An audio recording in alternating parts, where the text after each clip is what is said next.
여러분 안녕하십니까? 광주 MBC 뉴스투데이 시작합니다. 먼저 오늘의 주요 뉴스입니다. 최근 지방선거에서 광주가 전국에서 가장 낮은 투표율을 기록했습니다. 무투표 당선인이 많아 투표율이 낮아졌다고 분석되면서 관련 제도를 개선해야 한다는 지적이 나옵니다.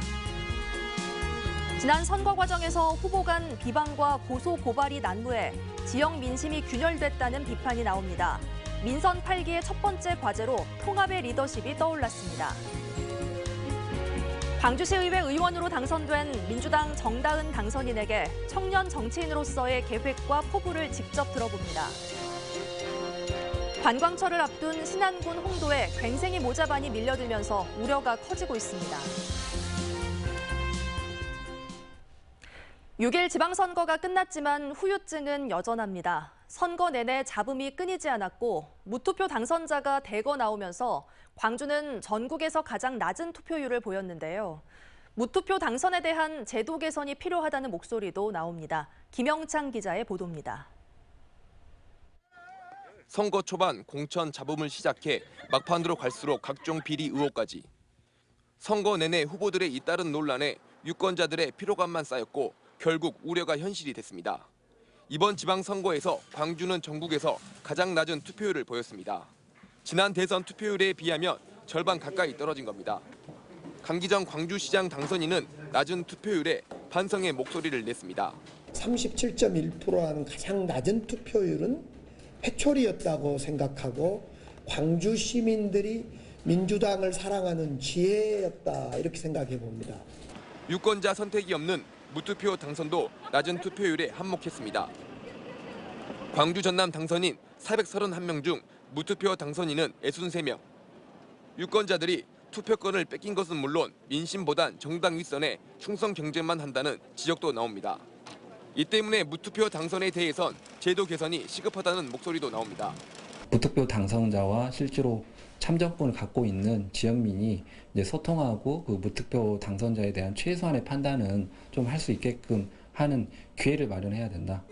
정의당과 진보당 등은 민주당 견제에만 치우치면서 유권자들의 발길을 잡는 데 한계를 보였습니다. 소수 정당의 한계와 민주당 독점 구조의 문제점은 이번 선거에서 여실히 드러났습니다. 선거 내내 혁신과 쇄신을 강조했던 민주당. 하지만 민심은 낮은 투표율을 보이며 차갑게 돌아섰고 이를 돌리기 위해선 끊임없는 노력과 반성이 필요해 보입니다. MBC 뉴스 김영창입니다. 선거운동 과정에서 후보들 간 네거티브 공방이 고소 고발로까지 이어져 지역의 민심도 크게 요동쳤는데요. 이제 분열된 민심을 어떻게 봉합하고 통합의 리더십을 보여주느냐가 민선 8기의 첫 번째 과제가 됐습니다. 김조희 기자가 보도합니다. 이번 6일 지방선거 전남 동부지역 선거운동 과정에서 후보들 간 인신공격성 상호 비방은 여전히 치열했고 도를 넘었습니다. 광양시장 선거운동 과정에서 민주당 김재무 후보의 정과 이력을 놓고 무소속 정윤화 당선인과의 치열한 공방은 급기야 상호 고소 고발로까지 격화했습니다. 공군수 선거운동 과정에서는 송기근 후보에 대한 관테크 의혹이 제기되면서 각 후보 진영 간 격한 공방으로까지 이어졌습니다. 이 밖에도 전남 동부권 시장군수, 도의원, 시군 의원 선거운동 과정에서는 녹취록 폭로, 금품 향응 제공 논란 등 도를 넘는 네거티브 선거전이 난무했습니다. 네, 항상 저희들이 모니터링하지만 선거 때마다 비슷한 경향을 보이고 있습니다. 네거티브 선거는 저번 선거나 이번 선거나 항상 나타나는 선거로 봐집니다. 문제는 선거운동 기간 후보 진영 간 도를 넘는 네거티브 공방이 가열되면서 선거 이후 적잖은 후유증까지 예상되는 겁니다. 여기에 일부 지역에서는 심각한 민심의 갈등과 분열 조짐까지도 우려되고 있습니다.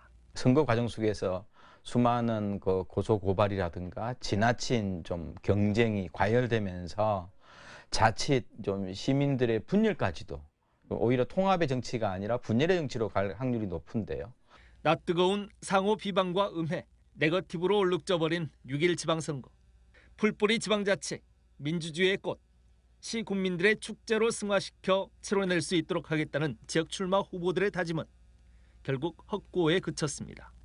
민선 8기 시장군수 당선자들이 취임 이후 첫 번째 과제가 균열된 지역 민심을 온전히 봉합할 수 있는 통합의 리더십이라는 주장이 그래서 더 설득력을 얻고 있습니다. MBC 뉴스 김주입니다. 어제는 종일 비가 내렸는데요. 현충일인 오늘은 비는 그쳤지만 날은 여전히 흐린 모습입니다.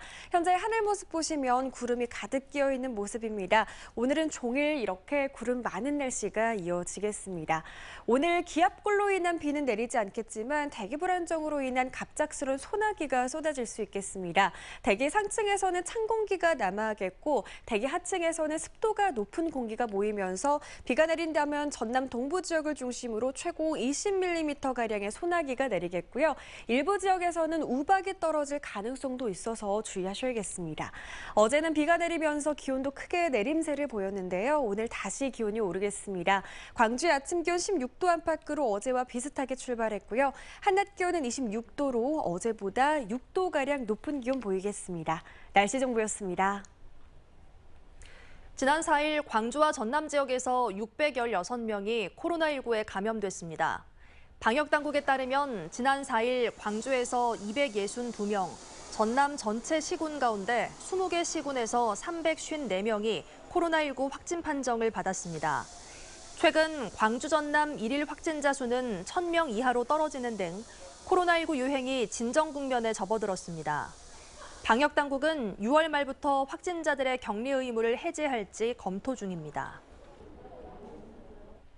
전라남도가 정부의 단계적 재택치료 추진 방안에 맞춰 코로나19 환자의 재택치료 방식을 일부 조정합니다. 전라남도는 오늘부터 대면 진료를 확대하고 집중관리 환자에 대해서는 24시간 대응 체제를 유지하기 위해 대면 진료 기관을 확대할 방침입니다.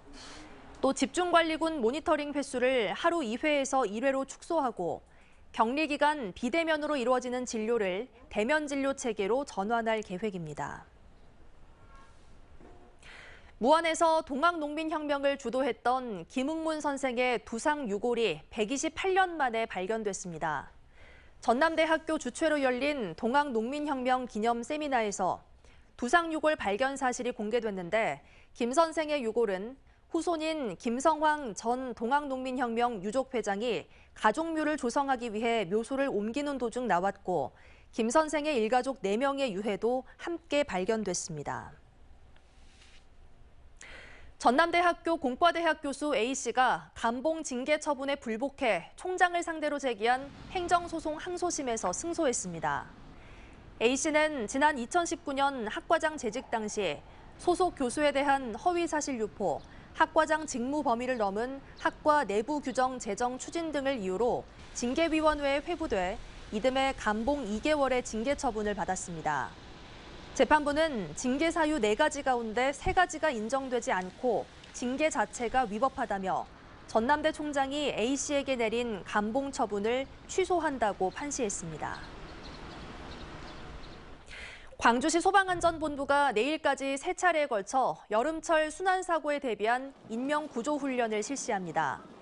장성 함동 저수지에서 실시되는 이번 훈련은 드론을 활용한 실종자 수색과 소방 헬기를 이용한 인명구조 등 상황별 대응 체계를 갖추는 데 집중될 예정입니다.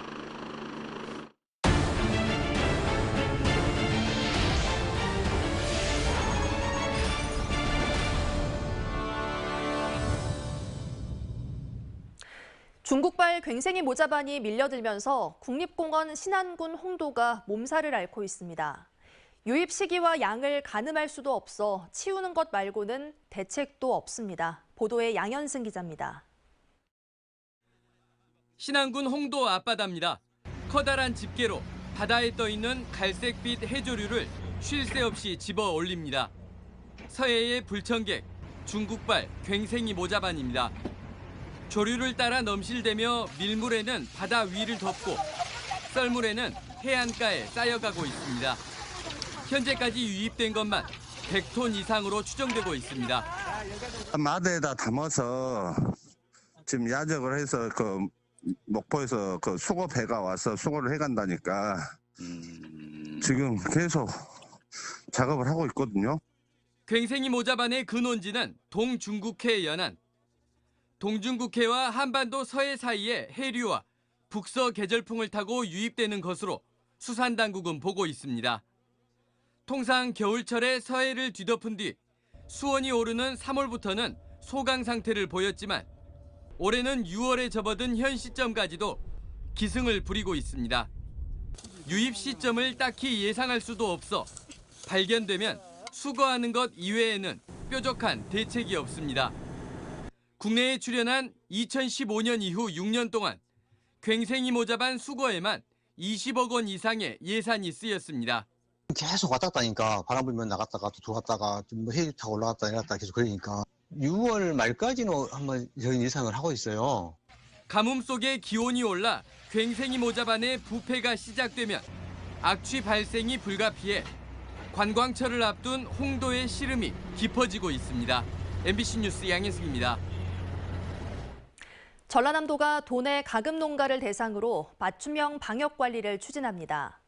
전라남도는 가금 질병 전문 수의사 등으로 구성된 9개의 자문단을 운영해 도내 60여 곳의 가금 농가를 대상으로 임상 관찰과 질병 검사를 진행한다고 밝혔습니다.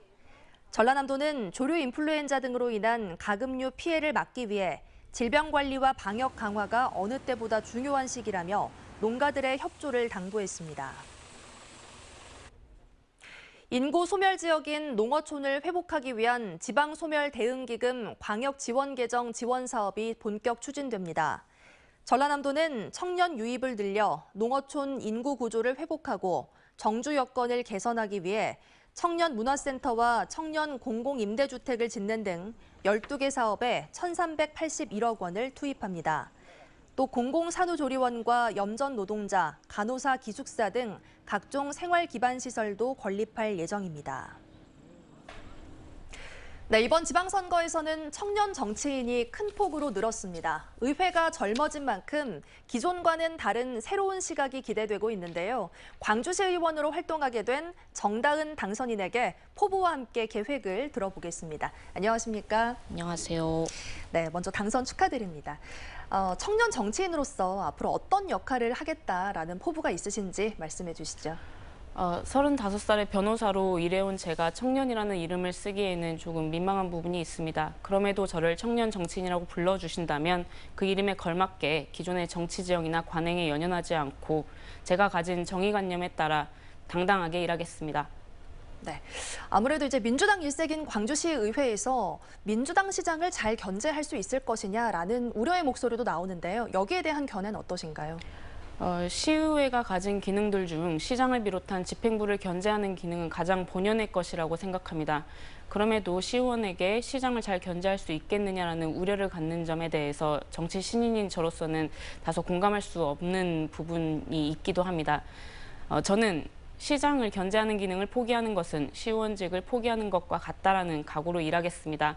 그리고 시장 당선자께서도 아마 시의회가 본연의 기능을 충실하게 수행하여 시장과 시의회가 함께 광주 발전, 민생 안정을 위하여 각자의 위치에서 각자의 기능을 충실히 수행하고 서로 상호 보완하고 서로 존중하며 함께 일할 수 있기를 희망하고 계실 것이라고 믿습니다. 네, 광주에서는 이제 민주당 의원이 아무래도 기득권이다라는 시선이 많은데요. 이런 분들과 좀 차별화될 수 있는 방안은 고민이 되실 것 같은데 어떤가요? 지방선거 성적표를 받아든 민주당의 구성원들 중 스스로를 기득권이라고 자평할 수 있는 분이 몇 분이나 계실지 모르겠습니다. 민주당은 오늘날 시민들로부터 외면받고 조롱받게 되었습니다. 그리고 그 책임은 민주당에게 있습니다. 저는 2번의 선거를 치르면서 시민들께서 어떤 절차, 어떤 과정에 따라 실망하시는지 지켜보았습니다. 그리고 민주당이 변화하지 않으면 자멸의 길로 접어들 것이라는 위기감을 가지게 되었습니다. 시민들의 목소리를 더 이상 외면하지 않겠습니다. 작은 성과를 위안 삼는 못난 모습도 보이지 않겠습니다. 저는 초선이지만 변화에 앞장서서 민주당과 시의회를 일하는 조직으로 만들겠습니다.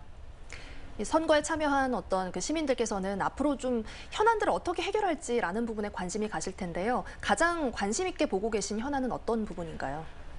제가 현실 정치에 관심을 갖게 된 것이 얼마 되지 않았습니다. 그래서 특정 지역 현안을 자신 있게 해결하겠다고 말씀드리기는 어려운 상황입니다. 다만 각각의 지역 현안에서 전문성을 발휘해온 분들이 의외로 다수 입성하셨습니다. 저는 그분들을 열심히 도울 생각이고요. 다만 저는 우리 지역 시민들께서 다시 전과 같이 정치에 관심을 가지고 민생 문제를 해결할 수 있는 방법으로 정치 참여를 선택하실 수 있도록 시민들의 정치 효능감을 높이는 일에 집중하고 싶습니다. 변호사로서 제가 가진 재주를 발휘할 수 있는 방법을 고민해 보았는데요. 주민조례 발안제라는 제도가 있습니다. 주민이 직접 조례를 만들 수 있는 제도입니다. 저는 저희 지역구를 바탕으로 주민조례 발안을 위한 공부 모임을 조직하고 의제를 발굴해서 내년 안으로는 주민조례 발안을 해볼 작정입니다. 네, 내년의 모습을 좀 기대해야 될 것 같은데 이번 선거 때 청년 정치인들에게 문이 조금 더 열렸다라고 볼 수가 있을 텐데요. 이 청년 정치인들과 함께 어떤 연대에 대한 고민도 있으실 것 같은데요. 제가 아직 청년 정치인들을 면면을 잘 알지 못합니다. 네. 그리고 청년들만으로 제안한 연대 조직이 필요하다고 판단하고 있지도 않습니다. 다만 제 능력이 부족하기 때문에 저와 함께 일을 할 뜻을 같이 할 의원들을 찾고 있고 요즘 여기저기 공부 모임을 제안하는 이유도 바로 그것입니다. 함께 공부하고 행동해서 더 큰 일을 하는 시의회를 만들고 싶습니다. 이 자리를 빌어서 저와 뜻을 함께할 의원님들을 공개 모집합니다. 알겠습니다. 정다은 당선인과 말씀 나눴습니다. 고맙습니다. 전라남도가 천연 생물 자원을 이용한 천연물 산업 육성을 위해 표준화 지원 사업에 나섭니다.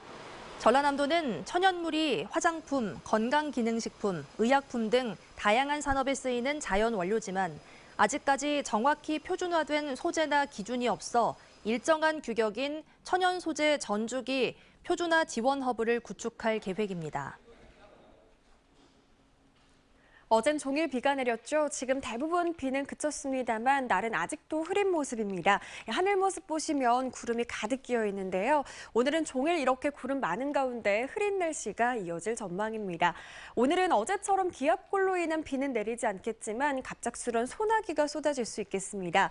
대기 상층에서는 찬 공기가 남하하겠고 대기 하층에서는 습도가 높은 공기가 모이면서 비가 내린다면 전남 동부 내륙 지역을 중심으로 5에서 20mm가량의 소나기가 쏟아지겠고요. 일부 지역에서는 대기 불안정이 심해서 우박이 떨어질 가능성도 있습니다. 주의하셔야겠습니다.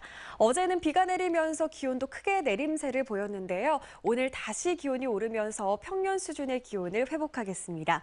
광주의 아침 기온은 16도 안팎으로 어제와 비슷하게 출발했고요. 한낮 기온 26도로 어제보다 6도가량 높은 기온 예상됩니다. 현재 기온 보시면 16도에서 17도 분포 보이고 있습니다. 한낮 기온은 24도에서 27도 안팎으로 현재 기온보다 6도에서 많게는 10도가량 오름세를 보일 전망입니다. 목포와 신안 그리고 해남에서는 한낮 기온 23도로 비교적 선선한 날씨 예상됩니다. 구례의 낮 기온 27도 예상되고요. 여수의 낮 기온은 25도 안팎으로 예상됩니다. 현재 남해서부 먼바다를 중심으로는 풍랑주의보가 발효 중입니다. 바다의 물결은 최고 2m에서 2.5m로 조금 높게 일겠습니다. 해상에서도 안전사고 없도록 주의하시기 바랍니다. 화요일인 내일 광주에서는 약한 비 소식 들어있고요. 당분간 구름 많고 흐린 날이 많겠습니다. 날씨 정보였습니다. 이상으로 뉴스 마칩니다. 시청해주신 여러분